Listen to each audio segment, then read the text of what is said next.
La pobreza es un concepto complejo y multidimensional, y para comprenderlo se necesita considerar las diversas características y circunstancias individuales. Los pobres no solamente carecen de ingresos, sino también de educación, justicia, crédito, recursos productivos y oportunidades.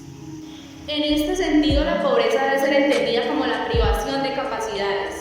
Todo lo que limite las libertades de lograr algo y sin fijarse tanto en los bajos ingresos. Para empezar, unas veces se habla de desigualdad, otras de pobreza. Por pobreza cabe entender la carencia de bienes y recursos necesarios para llevar una vida digna. Esta es una concepción de pobreza absoluta. Por lo general, la pobreza se entiende en términos relativos, más pobre en relación a otros.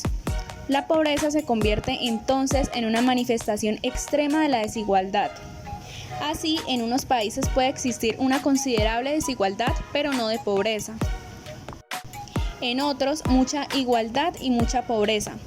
¿Cuál de las dos alternativas es más grave? ¿Preocupa más la pobreza o la desigualdad? ¿Se sabe realmente siempre de qué se habla? La desigualdad social es un tema que abarca gran cantidad de factores. En un contexto social se conoce de forma relevante a partir de niveles desconocidos de concentración de la riqueza en porcentajes, niveles económicos que en ocasiones fortalece la exclusividad, discriminación, inferioridad. Parece que al estallar el trabajo como una forma de organización de la sociedad, se retrocede el proceso de los viejos tiempos donde los esquemas de sociedades según su clase que se utilizaron para la conquista de nuestro continente, en que las desigualdades sociales fueron construidas especialmente desde la noción de la raza.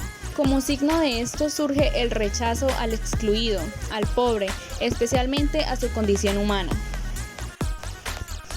De este modo, al perder su humanidad, la violencia también influye y llega a la sociedad aumentando factores que van desde el rechazo, insensibilidad, insulto, agresión, hasta el linchamiento.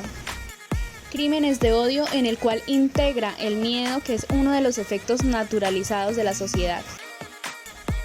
La discriminación se sostiene en mecanismos que en ciertos momentos son muy evidentes, pero en otras ocasiones son tan sutiles que las prácticas discriminatorias pasan desapercibidas y son normalizadas en el acontecer social cotidiano, para el beneficio de los grupos que ostentan el poder. Bajo esta lógica se producen y reproducen un conjunto de prejuicios, creencias y estigmas sociales que buscan instaurar una hegemonía ideológica en la sociedad para mantener el inequitativo reparto del poder económico, político y cultural a través del silenciamiento, el menosprecio y la minusvaloración de todas aquellas expresiones que se alejen del patrón cultural establecido. Esta hegemonía ideológica se convierte en el sentido común, aceptado y defendido por la mayoría de la sociedad, incluso por aquellos que son víctimas a las que se le han conculcado sus derechos más elementales. Cuando se analiza la desigualdad en la sociedad, notamos que muchas veces y en su mayoría las víctimas son las primeras culpables de lo que les sucede y se ubican en el lugar de la culpa. Entonces, en consecuencia, la pobreza se construye como amenaza y situación degradante que sirve y utilizan para justificar todo tipo de violencia que se ejerza sobre quienes la padezcan. Por los barrios más castigados circula el ruido de la desesperanza, de manera tan fuerte que no puede ser escuchado por los privilegiados. Genera silencio, pero también fuerza a aquellos en donde su resistencia se debe a la tristeza, rabia debido a que ya no alcanza para comer y escasamente sobrevivir.